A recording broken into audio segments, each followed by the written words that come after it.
Bon, nouvelle vidéo, cette fois-ci sur un chantier un petit peu plus long. On va essayer de vous faire une vidéo sur un chantier de 4-5 jours à peu près. On va refaire une mare. Donc elle est bien abîmée. Je vais vous mettre des photos et des vidéos en même temps. Elle est bien abîmée. On va d'abord tout défaire, tout démonter pour ensuite la refaire à propre, vérifier toutes les mensualités du filtre, de la pompe, etc. Et donc ça, on commence aujourd'hui, on devrait finir en fin de semaine. C'est parti. On est arrivé sur le chantier, du coup la mare est derrière moi. Et donc pendant que nous on prend un petit café, le temps de se lancer, et ben la voix off, elle va vous montrer tout ce qu'on va faire. Ouais, toujours les mêmes qui bossent. Bref, avec l'aide du chien, on commence par vider le bassin, on le nettoie, puis on enlève les roches qui cachaient la bâche.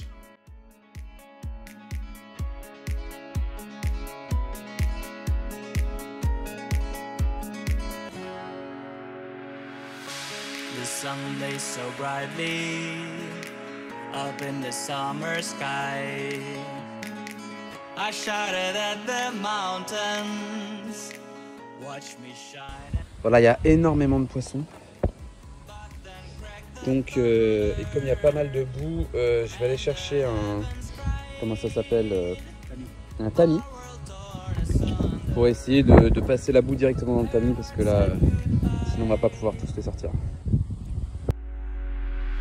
Now I'm standing in our ashes, feeling the sunshine once again. I move to the horizon, feeling the sunshine once again. Ah Jane, petite plongée dans les années 90. Déjà parce que j'adore vous mettre des musiques en tête, mais aussi pour vous rappeler qu'il est normal d'avoir de la boue dans votre bassin. Et c'est même très utile que ce soit comme garde-manger pour vos insectes et autres habitants de la mare, mais aussi pour filtrer votre eau. Alors bien sûr, vous pouvez en enlever lorsqu'elle devient trop importante, mais en petite quantité. Elle sera d'ailleurs un parfait engrais pour votre jardin.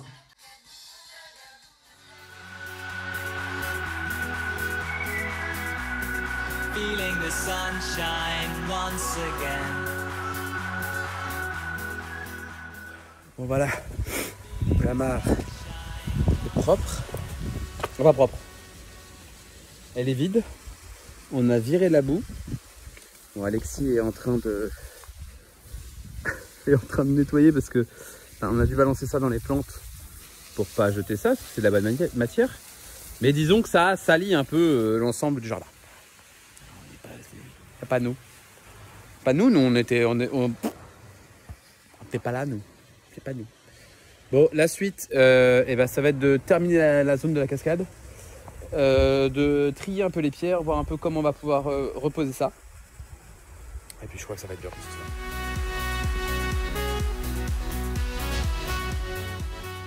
Deuxième jour, et on a déjà oublié de filmer l'étape. Du coup, on a attaqué la pose du jeu textile.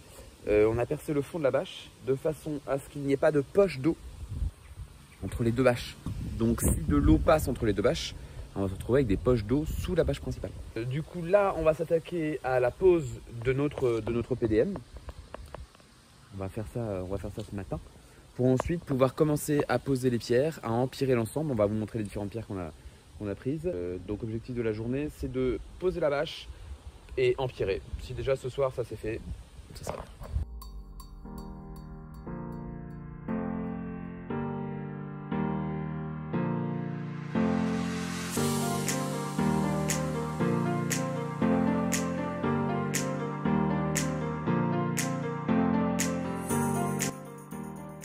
On est reparti, on a fait une tournée de béton, on s'attaque à la cascade. On va commencer par cimenter le bas. On veut que la cascade tienne bien, on soit sûr que ça soit sûr de pas s'effondrer. Puis on va peut-être essayer de faire deux petits micro-bassins en fait. Donc on commence par la cascade. On va cimenter également toute la partie où potentiellement ils marcheront pour accéder au bassin. Par contre tout le reste, les pierres resteront posées directement sur la bâche sans être cimentées. Petit conseil, quand vous cimentez des pierres sur une bâche, ne le faites pas directement sur la bâche de votre bassin. Tout simplement parce que votre ciment il bouge, le ciment va gonfler et dégonfler en fonction de la chaleur et donc risque de faire déchirer votre bâche. C'est en général pour ça que les bâches PVC ont déchiré quand les mecs ont cimenté des parties. Tout simplement parce que la bâche, elle, n'est pas extensible et donc elle se déchire avec la chaleur.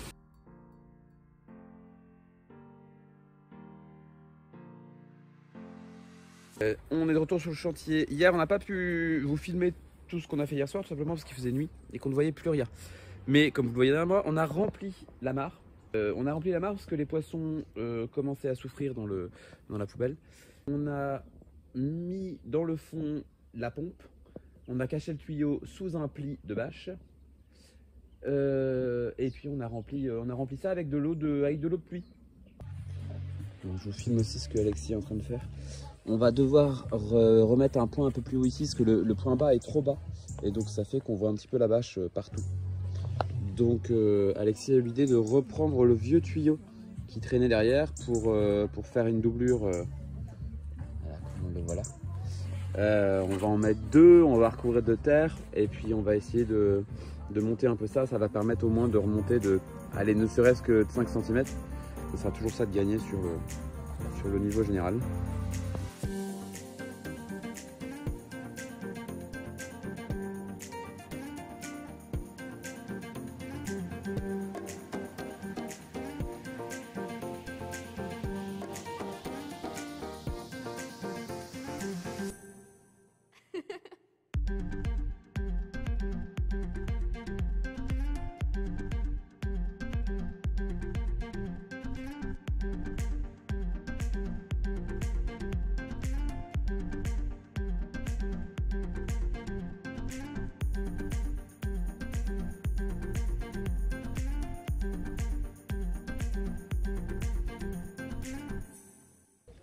Tout est fini. Le moment tant attendu où on se dit que peut-être que ça va pas marcher, c'est est-ce que la cascade est fonctionnelle? Parce qu'on a un peu oublié de tester la pompe.